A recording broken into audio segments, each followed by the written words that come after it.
So it's like the green school outside of green school. Exactly. This is where I transfer Your knowledge. all of my knowledge, right, from green school. Like it's a really expensive knowledge because not everybody can afford green school. It's great. I mean, like it's really expensive, and people, I mean, especially Indonesian people who are I mean, especially in a village, right? The location of green school is in a village, and so many people still are underdeveloped. You know, like they can access education.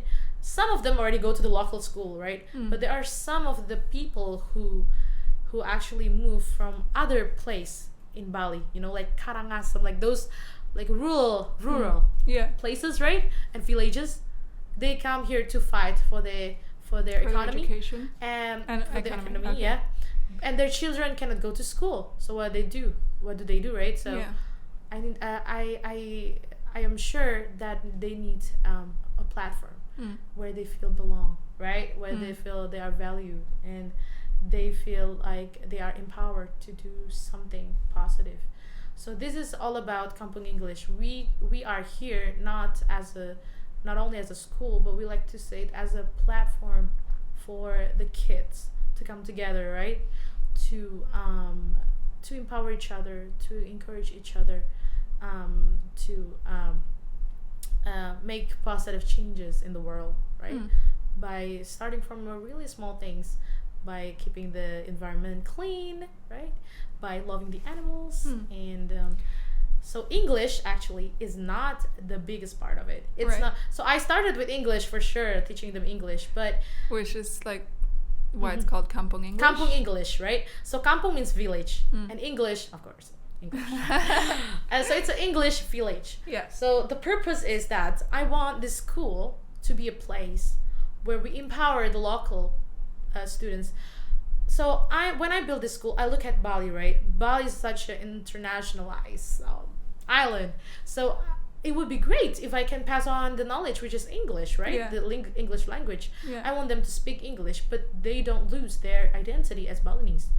I want them to introduce, which is very important. Yeah. Exactly, that because that's their roots, right? I want them to be able to explain, to be proud of Balinese culture, right, to the international community. So I want them to deliver the Balinese culture in a proper English, right? Internationally. Exactly. Yeah. Internationally. That's so cool. So it's not that I'm bringing them into this mindset, a westernized or something. No, because everybody learn English in the world, right? Yeah. So I want them to use a correct tool to communicate. Right. And this is how I deliver the lesson. But the lesson that I deliver is it's about environment, about Balinese culture, about empathy. Yeah, this is the most important base. Yeah, empathy. But I deliver them in English so that they get used to it. But it doesn't mean that I eliminate the values of Balinese.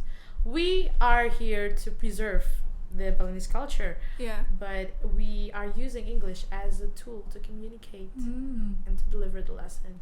Very beautifully put. That's incredible. Okay, so starting from 2 students to now 105 students in 2 locations over the span of a few years, was there kind of any moment where it became difficult, or was there any time where you're like, I just want to give up? And if that ever happened, what kind of pushed you along to continue?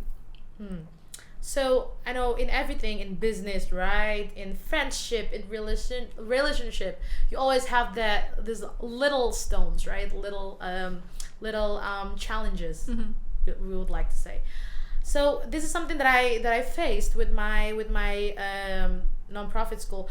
So our school is because we are based on social, right? It's like we are totally free. We don't charge anything. We don't even ask the students to bring anything to the school. We provide everything, right?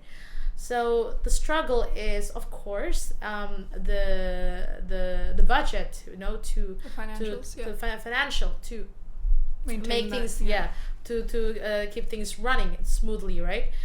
But again, something that I always believe is that when you have a good intention right? It's like Your path God, opens exactly. up, yeah. God never fails you. You know, like if you have a good intention, God never fails you. This is what I always believe.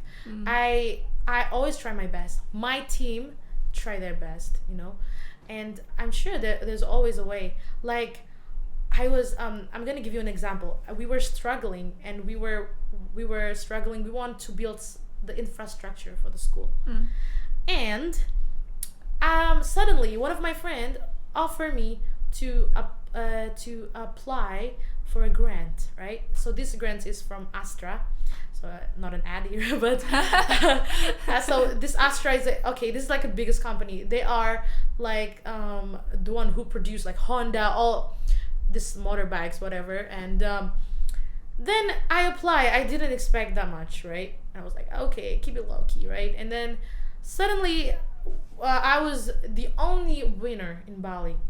I was the first place winner in Bali, in the province. So they have the stage, the first winner in Indonesia and the first winner in the province, right? So the first winner in Indonesia is not me. I hope someday. But it's so cool. You got but the it's so provincial awesome, winner. exactly. Yeah. Even to just win, Tia, the fact that that we as a school won, I was like, wow. And I was like, okay, I couldn't believe it. And then the media started to contact me. I was like, oh my god. I've never have famous media contacted me, like Metro and Tempo. Like this is the Time magazine that Indonesia have, right? Yeah. And they were like, can I come to the school? And can we come? We're gonna come to the school. We're gonna fly from they were in Papua at the time. We're gonna come straight away to Bali from Papua. You got interviewed by Tempo? Yes. Wow. By Tempo, exactly. That's so cool. So I was like, okay, guys. So they came, right? They came, and then after the interview, and then after that, they told me that the interview got into the jury, yeah. So the jury, some of the jury is the famous actors like Dian Sastro and stuff like that. Oh wow! And I was like, oh my god, okay. So yeah, that's why after that the jury decided that I'm the winner of Bali, like the winner in Bali. Our school got the prize. And we used the prize to build the infrastructure for the school. And we bought some materials and stationaries and stuff like that. And again, this year, especially, we realized that because it's the school is in the nature, and when it rains, right, the soil started to be slippery and stuff like that. We wanted to build stairs and stuff like that. And again, this is when my team like struggle and started to panic. Oh my god, how do we get the money and this and that? Again, there's a grant. And I have a friend, yeah. So my friend, he's also part of the big family of this Balinese family in Penarungan village. He's a lecturer, and he said, you know, there's one university in Bali, a governmental university, offer a grant. Maybe you want to try. But usually they grant Balinese people, but let's see. And so yeah, so we tried, and you got won it. the first place. Wow. That's when now we are building our stairs and everything is finished, and hopefully, fingers crossed, let's pray for us. We're gonna start to get our school open again. Officially registered in January. Yes. Oh, okay. So cool. so I'm so excited for so that. that's your way of just showing that if you have good intentions and you have the right morals and you know where you want to go, what you want to do, your path kind of opens up. Yeah, and you believe that for your problem, sometimes money is not the only answer, right? Connection, the people, it's always the help always comes in the exact time. Yeah.